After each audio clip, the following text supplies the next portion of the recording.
I got Mario Party on the brain since E3, so I figured I'd make a little discussion on Mario Party for today. Mario Party is getting a new game this October with Superstars. I watched the Treehouse as well for it, and I think besides Super Mario Party, this is the most excited I've been for a new Mario Party game. Yes, you could kind of guess I am a Mario Party fan. I largely grew up with 7, 8, and DS, a tiny fraction of 2, and even 9, but I have a decent amount of familiarity and experience with Mario Party generally.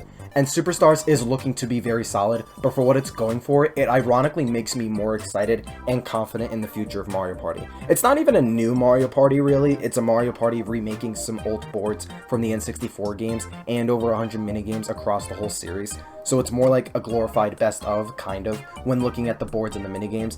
But there is a stroke of irony in this game and its whole appeal, because back in late 2017, there was a Mario Party game that came out on 3DS called Mario Party The Top 100. And the entire purpose and appeal of that game is exactly the same as Superstars. Top 100's whole appeal was remaking 100 minigames across the whole series, capturing on that nostalgia for older fans more than introducing newer fans to the old minigames. And Superstars is going for that same appeal. The catch with Top 100 was that it was largely just about the minigames. It was a Mario Party game with only half of the charm and appeal of a Mario Party. It had a board mode, but it was not only based on the grid-based mode from Star Rush, it only had one board, which was very small and very basic. It was half of what people love Mario Party for. The minigames also had an uneven number of distributions, like 6 minigames from Mario Party 1 were used, 13 minigames from 2, 12 from 7, 3 from 8, etc. It wasn't 10 across every game alongside. Most can probably agree the minigames in Top 100 felt like a random assortment, as opposed to being based on an actual metric of which 100 minigames some group of people actually can call the Top 100.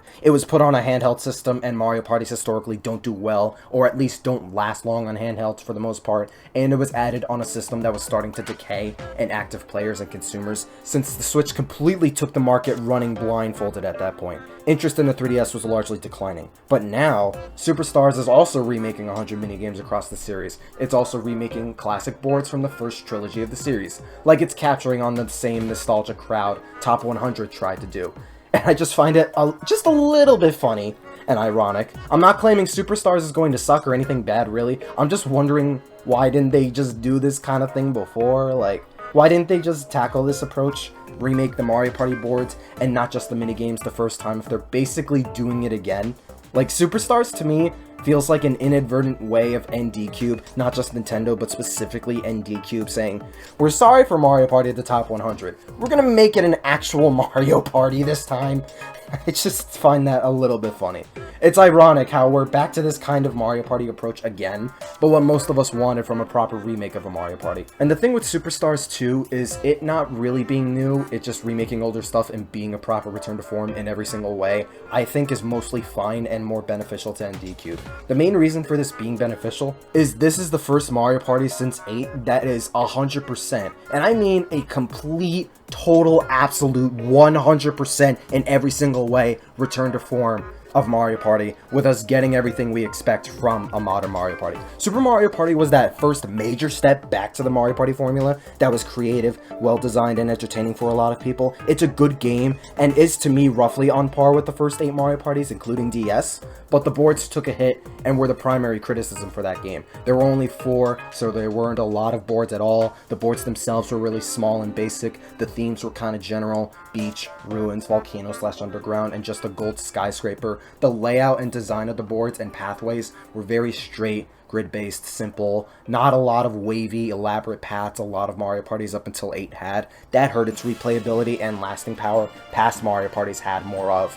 Plus some other stuff, the difficulty being easy, the star price being 10 coins instead of 20, the min-max number of turns being between 10 to 20 instead of 10 to 50, the general pacing of the game being significantly slower than past Mario Parties as well, like text boxes, transitions in between turns, to minigames, to showing the placing so far, being snappier and quicker in other games, and the large one being the only controller you could use was a single Joy-Con, which is uncomfortable and small, heavily hindered even further when you account the Joy-Con drift problem the Switch still has, with 9 and 10 just suffering from the boards being incredibly linear, alongside the shift in the formula and competitive nature of Mario Party. Super Mario Party is a solid Mario Party all the same. Again, a good game. Good Mario Party game. But just barely missed the mark of being as good as 1 to 8 for most people from these small design choices that could have been ironed out, avoided, or expanded on. But with Superstars, there's no motion control so far, there's no small map, no car, no 10 coin star price. They're cutting the bullshit basically. This is an honest to god, traditional, actual Mario Party that most people expect. The formula's still there since Super Mario Party went back to it. The Treehouse confirmed you can use Pro controllers, so likely by extension GameCube as well, Joy-Cons, and it can be played in handheld mode as well. Them revisiting older boards again automatically gives us bigger maps, more elaborate designs, pathways, and themes that Super Mario Party slacked in. Topped off with, this has a strong chance in reaching a wider audience than any of the first 7 Mario Parties given how massive Super Mario Party sold, so Superstars has even more going in its favor. Most of the minigames seem to be very solid and fan-favorite additions. The roster's also looking good, especially with the return of Birdo after so many years of not being playable. Super Mario Party's Super Late Edition of added online play is being put in Superstars. This is a new Mario Party getting online at launch. The only thing the game doesn't have so far is new content, which is likely the only thing most people expect a new modern Mario Party to do, but Superstars' whole purpose and goal is to cash in on the nostalgia of classic Mario Party beyond just reusing the formula or just the minigames. Not only this, but with ND Cube remaking and redesigning the N64 boards for this game, I hope this means that they'll finally get a proper grasp on what people want out of Mario Party boards. Them getting hands-on with those big boards like Spaceland and creative themes like Peach's Birthday Cake gives them the opportunity to understand what makes that classic Mario Party so appealing, what made the actual game design and structure of Mario Party stick for so long, that I don't know what it was that made them experiment with Mario Party as much as they did between the handheld ones in 9 and 10, but this is the likeliest chance of them understanding, especially if this sells, which it likely will do really well, that we've always just wanted a simple, straightforward Mario Party with that same creative feel and board design. No mini stars, no car, no Bowser mode, no grid-based partner ally system, albeit that wasn't a bad system, no wonky motion controls, no half Mario parties, no gimmicks, no small boards, no small number of boards, no basic designs. This is how you do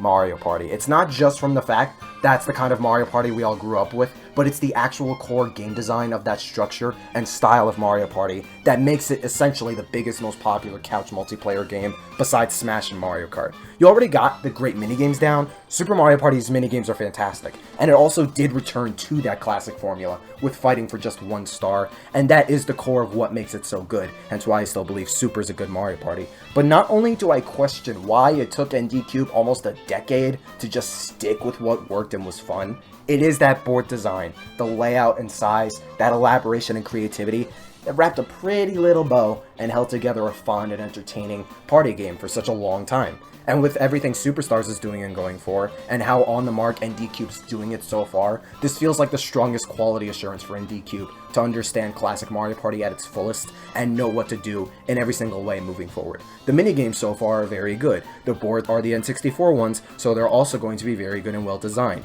The roster again, so far seems very good. The star price is now 20. The control scheme is traditional again, so now it won't suffer from some weird idea or angle. There are 5 boards total, so it's right below the typical average number of boards Mario Parties get. You can now make save states and save Mario Party games going on for later, which is a much welcome re-edition. It's going to have online right out of the gate, so people can play Mario Party online with this one. And with Super Mario Party's recent online being good for most people, that implies a strong chance of Superstars online being good.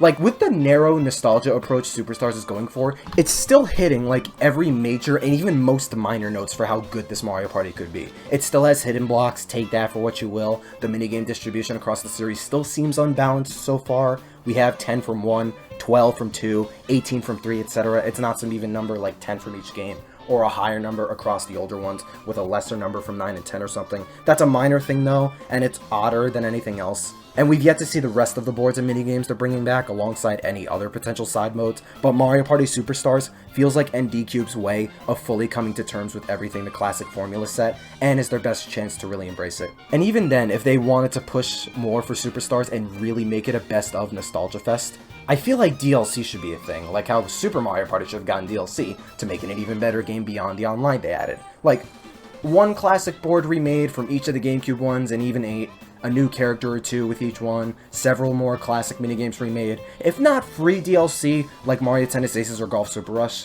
then selling those in packs for like $5 I think could serve the game and developers very well, and not only give them much more source material to refresh and base off of when we get a new Mario Party, but also give much more staying power to Mario Party Superstars than Super Mario Party got.